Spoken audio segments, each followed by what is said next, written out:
Today, we're diving into one of R&B's most fascinating yet heartbreaking stories, the roller coaster career of Nivea, the powerhouse vocalist behind hits like Don't Mess With My Man and Laundromat, who seemed destined for superstardom before virtually disappearing from the industry.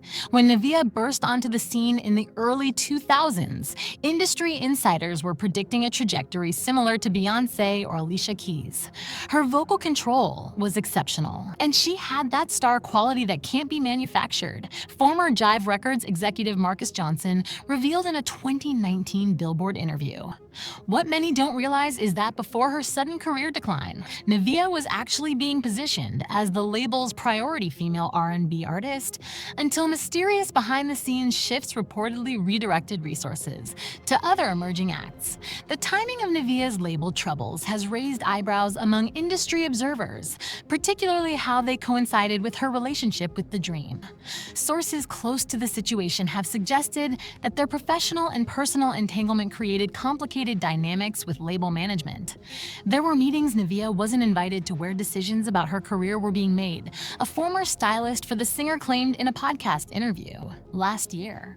Some have wondered whether The-Dream's rising profile as a songwriter for bigger artists inadvertently overshadowed his commitment to developing his wife's career, though neither has ever publicly confirmed such tensions. Perhaps most intriguing is what Lil Wayne revealed during a rare 2018 interview about their relationship.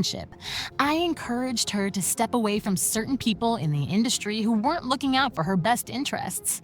While he never named names, the comment sparked speculation about whether Nivea's management team had mishandled crucial career opportunities during her prime years. Today, we're unpacking Nivea's journey from Grammy-nominated artist to her battles with addiction and eventual road to recovery, a story of talent, lost potential, and ultimately, redemption. Before we dive into how Nivea went from Grammy-nominated Don't Mess With My Man singer to battling cocaine addiction after being abandoned by her label, hit that like button and subscribe to the channel if you're into deep dives like this. We break down the biggest stories in R&B history without the fluff, just facts, receipts, and a bit of industry reality. And trust me, you're gonna wanna see how this one ends. Nivea Hamilton was born in Atlanta, Georgia on March 24th, 1982, into what you might call a musically inclined family. Her parents actually met when her mother auditioned to be a singer in her father's band when they were just 16 years old. As the youngest of three girls, Nivea showed vocal talent from an incredibly young age. But here's what's interesting: despite her obvious abilities, she was painfully shy about performing. This wasn't just your typical childhood stage fright. Nivea was so uncomfortable singing in front of others that she never even considered music as a potential career path. The only place she felt safe enough to express herself musically was sitting alone in her grandmother's driveway, where she'd belt out Mariah Carey songs without the pressure of an audience. What many people don't realize about Nivea's early life is that it was marked by significant family challenges. Her parents struggled with drug addiction, which eventually led to homelessness. During this turbulent period, Nivea's grandmother stepped in and took her and her siblings into her home in Savannah. This grandmother would become a crucial stabilizing force in young Nivea's life, providing the security that allowed her talent to eventually flourish despite the difficult circumstances. The path from shy kid singing in a driveway to sign recording artist wasn't straightforward. It took someone else recognizing what Nivea herself couldn't yet see, that her voice was exceptional. When she crossed paths with her first manager, this person became the catalyst who convinced the reluctant singer that she had what it took to succeed professionally in music. With this newfound encouragement, teenage Nivea began making the rounds in Atlanta's vibrant music scene, taking advantage of any opportunity to record. She'd go to different studios, lay down vocals on tracks, and gradually build up a collection of recordings. This hustle eventually paid off when she accumulated enough songs to put together a demo that would serve as her ticket to the next level. The story of how she landed her record deal is particularly telling about the music industry. Her manager apparently told a significant fib to Jive Records, claims, claiming that 18-year-old Nivea had written all the songs on her demo when in fact she hadn't. This embellishment, while ethically questionable, helped secure her a $1 million deal with the label. It's a reminder of how the business side of music often operates in gray areas, especially when it comes to developing new talent. What's remarkable about this period of Nivea's life is how quickly she transformed from someone who never wanted to sing professionally to an artist signed, to a major label with significant financial backing. This rapid transition from reluctant performer to industry newcomer would set the stage for both the successes and challenges that would define her career. Before Nivea could make her mark as a solo artist, she got her first taste of success through collaboration. In the music industry, featured appearances often serve as a launching pad for new artists, and for Nivea, this came through rapper Mystikal's track, Danger, Been So Long. Released in December 2000, this collaboration would provide her first exposure to a mainstream audience. What's particularly interesting about this opportunity is that it almost went to someone else. R&B singer Khalees was initially tapped to feature on the song, but for reasons that remain unclear, that partnership didn't materialize. Nivea stepped in, and the track caught fire in an unexpected way. Originally intended as just an album cut, some radio DJs got hold of it and started giving it heavy rotation. The audience response was so strong that the label pivoted, making it an official single and producing a music video to capitalize on its growing popularity. The song climbed to #1 on the Billboard Hot R&B/Hip Hop Songs chart, giving Nivea a remarkable entry point into the industry. However, this success came with a complication that would follow her into her solo career, a disconnect between her sound on Danger and the image she would later present as a solo artist. Following this collaborative success, Nivea released her debut solo single, Don't Mess With The Radio, in 2001. The track performed modestly, barely making it onto the Billboard Hot 100 and the R&B Songs chart. This lukewarm reception highlighted the challenge she faced in establishing her own identity after being introduced to audiences through Mystikal's hit. Nivea herself acknowledged this difficulty in a 2014 interview with YouKnowItGetsOld.com, explaining, "I liked it, but at the same time it confused a lot of people. I was in the video, but not in my full media image. When I first came out with Don't Mess With The Radio in the video, people were like, what? That's weird. They didn't even think that was the same girl. It was almost like a misfire with my image." This identity confusion was compounded by how audiences categorized her music. Despite considering herself a hip-hop R&B artist, she found herself more readily accepted in pop communities. "When I came out as a solo artist, I was perceived as some other girl," she reflected. "It was almost kind of hard to integrate at first. I didn't know where I belonged yet." Her self-titled debut album was released first in Australia in September 2001 before making its way to the United States in late 2002. This staggered international release strategy was not uncommon for new artists at the time, but it further complicated her efforts to establish a clear identity with American audiences. The breakthrough moment for her solo career came with her second US single, Don't Mess With My Man, featuring Brian and Brandon Casey of the R&B group Jagged Edge.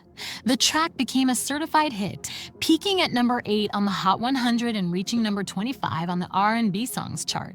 The following year, the song received a Grammy nomination for Best R&B Performance by a duo or group with vocals, marking a significant achievement for the still-developing artist.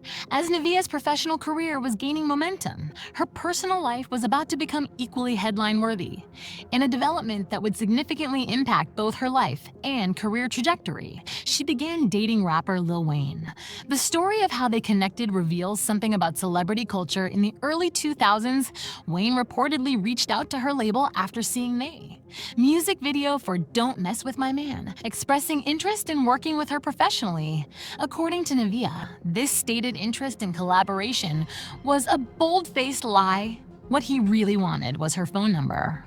Despite this somewhat unconventional beginning, the two connected immediately, and their relationship progressed at a remarkable pace. Within less than a year of dating, Wayne proposed to Nivea at one of her shows in Rhode Island. The proposal itself was notably casual, taking place in an elevator, which Nivea herself has described as a little bit ghetto.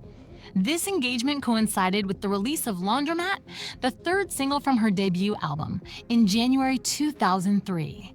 Eagle-eyed fans might notice her wearing the engagement ring in the music video. The song became a minor hit, peaking at number 20 on the R&B songs chart. However, by that summer, Wayne would call off their engagement, bringing a sudden end to what had seemed like a fairy tale romance. Following this personal setback, Nivea soon began working on her second album. During this period, she met her future husband, singer-songwriter and producer The-Dream Nash. Their professional relationship quickly evolved into a personal one, with The-Dream eventually taking over primary production on her project and becoming her romantic partner. In December 2004, Nivea and The-Dream married, fulfilling the goal of walking down the aisle that had eluded her in her previous relationship. Their personal and professional lives became deeply intertwined, with The-Dream heavily influencing the sound and direction of her sophomore album. This album, titled Complicated, was released in the spring of 2005, just a week before Nivea gave birth to her daughter. The project peaked at number 9 on the top R&B/hip-hop albums chart, but underperformed on the Billboard 200, reaching only number 37. A second single, Parking Lot, was released but failed to chart at all. What happened next illustrates the often harsh realities of the music business. Jive Records essentially abandoned promotion for the album, claiming there was a defect with the CD that necessitated a recall. According to Nivea, this was merely a pretext. The label had simply decided not to invest further in promoting her project. This professional disappointment coincided with significant changes in her personal life.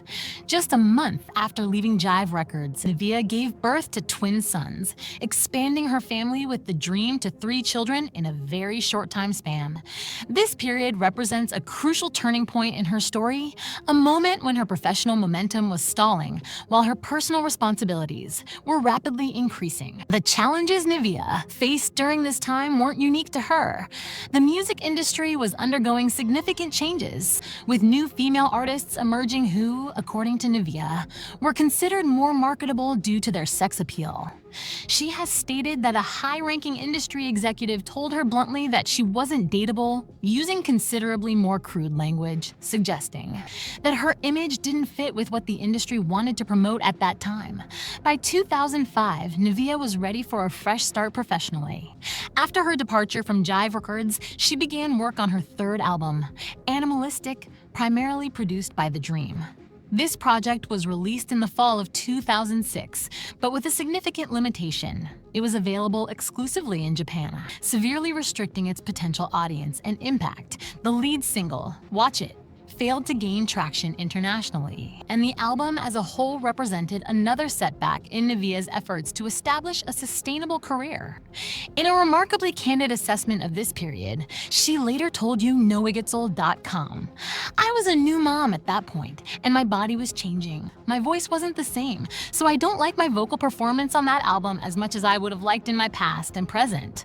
Despite her personal dissatisfaction with her performance, she recognized the quality of the material itself, noting that The-Dream was coming into his own as a songwriter during this period. If you listen to Animalistic, you can hear everything Rihanna and Beyoncé ended up doing. She observed, highlighting how her then-husband's innovative production and songwriting approaches would later be embraced by bigger stars with stronger label support. Sadly, this project would mark the end of Nivea and The-Dream's professional and personal collaboration. In December 2007, he filed for legal separation, and their divorce was finalized the following June. This dissolution of her marriage represented another significant personal blow at a time when her career was already struggling to maintain momentum. In what might seem like an unexpected development, Nivea reconciled with Lil Wayne in early 2008, rekindling the relationship that had ended years earlier. By 2009, rumors circulated that they were once again engaged and expecting a child together. These rumors proved accurate, and Nivea gave birth to their son in November of that year. However, this rekindled relationship would prove no more lasting than their first attempt. In June 2010, with Wayne incarcerated on a weapons charge, the pair broke off their engagement for the second time. This period of Nivea's life took on additional complexity due to the fact that she became pregnant by Wayne at approximately the same time as actress Lauren. London. The children born from these concurrent relationships are only 2 months apart, creating an unusual family dynamic. Following these personal upheavals, Nivea made the decision to step back from the music industry to focus on raising her children. This hiatus, while necessary for her family, further distanced her from the career she had worked so hard to build. The music business moves quickly, and extended absences often make comebacks increasingly difficult. In the fall of 2011, she released an acoustic EP titled Nivea Undercover, representing a modest return to music but without the major label support or promotion of her earlier work. Several years later, she announced plans to release 2 albums simultaneously through her own record label, an acoustic LP called The Randy Watson Collection, with her father, handling production, and an R&B album titled Mirrors. During this period of attempted career revival, Nivea revealed some previously unknown information about her first pregnancy in an interview with radio station WBPG 95.5. She disclosed that she had suffered a stroke after giving birth, explaining, "Most people didn't know I had a stroke after I had Navy. I was literally eating salt out of my purse, and I didn't know about the fluid retention and how it could swell your brain and actually cause your brain to scrape your skull." This health scare, which fortunately left no permanent damage, added another layer to the challenges she had faced while trying to balance her career with motherhood. After years away from the spotlight, Nivea began making deliberate steps toward reclaiming her place in the music world. While the Randy Watson collection ultimately didn't materialize, she did release Mirrors in the fall of 2019, including the single Circles that had dropped the year before. This project represented not just new music, but a symbolic return for an artist who had faced numerous setbacks. When asked about the fate of the Randy Watson collection, Nivea explained to knowitgetsold.com that it represented an alter ego for her. Inspired by her musician father, who introduced her to diverse genres beyond R&B. "When I was going through my divorce, I was just inspired to create," she explained. "My dad played the guitar and I would sing. It was all recorded on my laptop, but it was real and the songs are dope." Her hesitation about releasing the material stemmed from uncertainty about whether to polish the recordings or preserve their raw authenticity. In 2021, Nivea's career took an unexpected turn when she appeared on the reality show BT Presents The Encore. The program brought together former girl group members, including Shamari DeVoe of Black, 702's Irish and Lamisha Grinstead, Cherished Twins, Fallon and Phyllisha King, Pamela Long of Toadle, Aubrey O'Day of Danity Kane, and Keely Williams of 3LU and the Cheetah Girls. The premise involved these artists forming a supergroup and creating an album within 30 days, offering Nivea both visibility and a new collaborative opportunity. Around this same time, Nivea participated in a revealing interview with businesswoman Candy Burris on Candy's YouTube channel. During this conversation, she opened up about traumatic experiences with her first manager, who was significantly older than her and with whom she had a sexual relationship for several years. She disclosed that this individual had not only physically abused her, but also stolen money from her, adding another troubling dimension to her early career struggles. Perhaps most shockingly, Nivea revealed that during her hiatus from music, she had developed a serious cocaine addiction while battling depression. This period of substance abuse represented the darkest chapter in her personal journey, but importantly, she was able to overcome these demons and achieve sobriety. The years following this difficult period have shown promising signs of both personal healing and career revival. In 2022, Nivea released the single Virginia, her first new music in 2 years. The following year, she appeared on the first season of the Peacock dating reality series Queen's Court alongside Tamar Braxton and Evelyn Lozada. While both of her co-stars found romantic connections on the show, Nivea made the empowering decision to focus on herself, explaining, "The show helped me get to a place where I realized that I was okay with being alone, and it really launched me into my self-love journey journey. On March 24th, 2023, her birthday, she released a new single called Killa as a gift to her fans, demonstrating her continued commitment to music.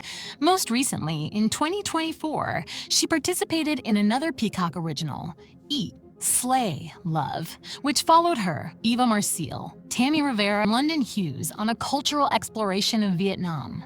Currently, Nivea is preparing to join the Millennium Tour 2025, a significant opportunity featuring co-headliners Omarion, Bow Wow, and Trey Songz, along with other notable acts from the 2000s.